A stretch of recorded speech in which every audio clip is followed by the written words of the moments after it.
les amis, je fais cette petite vidéo aujourd'hui. Je suis ravie d'avoir de plus en plus de personnes qui suivent cette page. Vraiment, ça me fait plaisir de voir qu'il y a des femmes qui sont comme moi en questionnement sur la vie qu'elles peuvent créer et comment elles peuvent prendre leur vie en main. Et vraiment, ça me ravit. Donc merci à toutes et bienvenue sur cette page. Et aujourd'hui, je voulais vous parler de quelque chose moi qui occupe pas mal mon temps.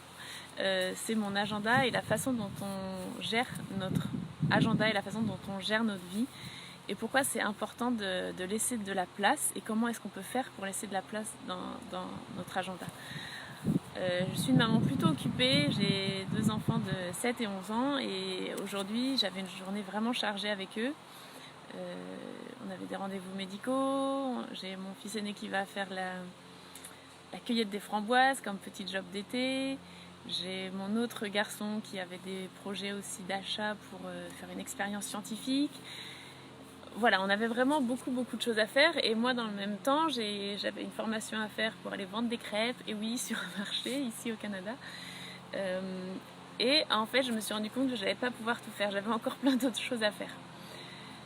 Et c'est quelque chose dans un processus dans lequel je rentre, je commence à faire des choix en fait. Parce que je me rends compte que je ne peux pas tout faire, je me rends compte que je suis humaine et que j'ai des limites. Mais on ne nous apprend pas vraiment à poser nos limites en fait, on nous apprend toujours à aller toujours plus vite, en tout cas vraiment à se donner à fond tout le temps. Et du coup on n'a pas appris à nous poser nos limites, à se poser nos limites, et du coup on oublie de prendre soin de soi. On en parle un peu et de plus en plus sur le burn-out maternel, où en fait les mamans s'épuisent, clairement.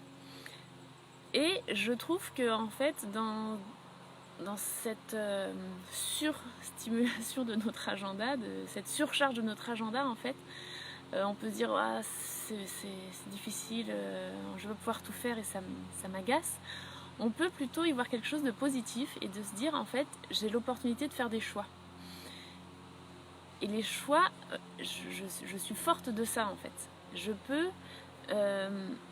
décider de ce qui est important pour moi, à mes yeux. Qu'est-ce qui est important ? Parce que je ne vais pas pouvoir tout faire. Il y a plein de choses importantes, mais je ne vais pas pouvoir tout faire. Et accepter qu'on ne peut pas tout faire, c'est finalement prendre du recul et se dire « Ok, j'ai le choix. Et je vais écrire ce que moi j'ai envie. Et de quoi mon cœur a envie. Qu'est-ce que j'ai vraiment envie pour moi ?» Et je crois qu'on n'a pas été habitué en fait à s'autoriser, à prendre soin de soi et à prendre ce type de décision.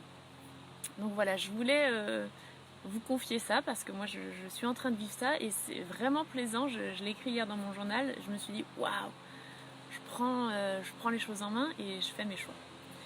Voilà, je vous dis à très bientôt et n'hésitez pas à commenter si vous vous trouvez vous aussi dans la même situation où vous avez du mal à faire des choix pour votre planning familial. De femmes salariées, de chefs d'entreprise, avec grand plaisir de vous dire. Je vous dis à bientôt. Au revoir.